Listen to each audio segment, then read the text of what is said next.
Hey, welcome back, everyone. We're glad to have you with us on this Monday. I'm Elise Seedy. We're happy to have you streaming. Let's get to this really big story. No doubt you've seen this in the headlines. All of those workers at the Hyundai plant in South Georgia who were detained by ICE. Well, today, South Korea's prime minister is planning to come to the U.S. to bring those 300 employees detained during an ICE raid there in South Georgia to bring them home.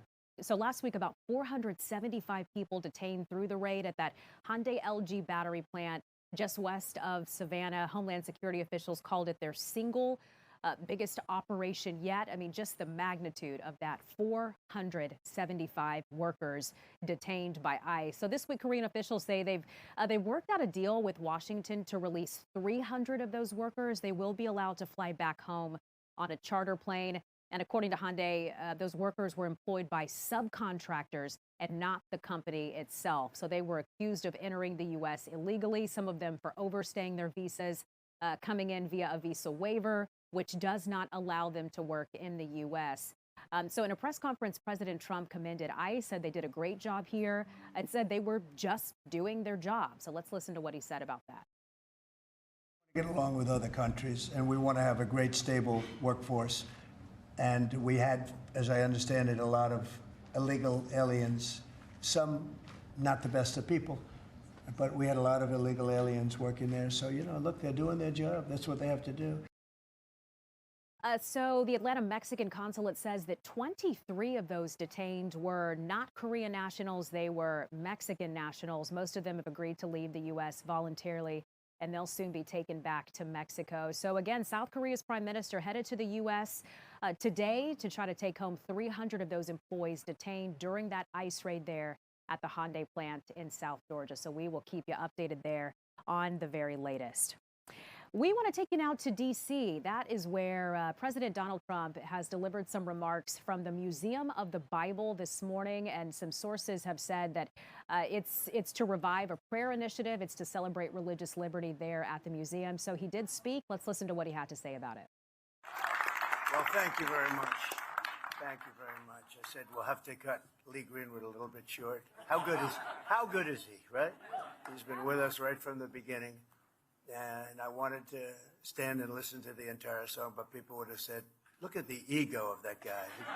He just wouldn't stop. He just stood there and listened to the applause. But I appreciate it very much. And I want to thank you for doing an incredible job, Pam Bondi. The Attorney General has been unbelievable. Incredible job. Thank you, Pam. Amazing. And thank you to all of the faith leaders, pastors, and patriots who have come to the Museum of the Bible for this historic meeting of the Presidential Commission on Religious Liberty. These are incredible people. And everybody wanted to be on this commission, and I made a couple of people unhappy, maybe even enemies for life. I don't know. But they all wanted to be on the commission, but we picked the right ones, and they've done really a profound, an amazing job. But America was founded on faith, as we know, and I've been saying it for a long time. And when faith gets weaker, our country seems to get weaker. When faith gets stronger, as it is right now, we're having a very good period of time. After some rough years, good things happen for our country. It's amazing the way it seems to work that way. And under the Trump administration, we're defending our rights and restoring our identity as a nation under God. We are one nation under God, and we always will be.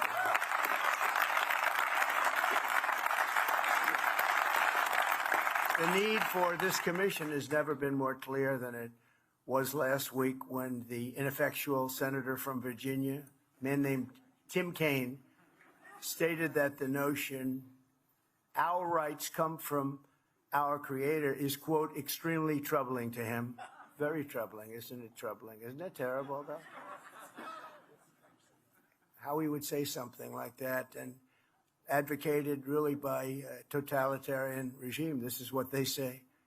But as everyone in this room understands, it is tyrants who are denying our rights and the rights that come from God. And it's this Declaration of Independence that proclaims we're endowed by our Creator with the right to life, liberty, and the pursuit of happiness.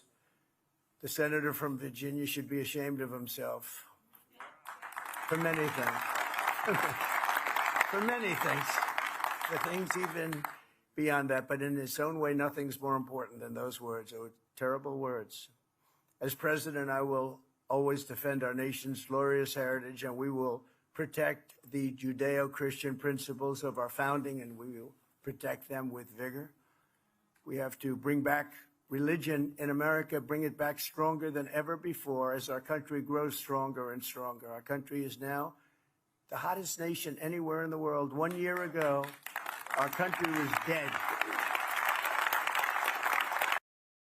So we just heard President Trump there talking at the Museum of the Bible there in Washington, D.C., speaking to the White House Religious Liberty Commission. So we'll have more on those remarks and some plans that he has moving forward when it comes to religious liberty here in the country. But coming up in just a few minutes, I'm talking to someone really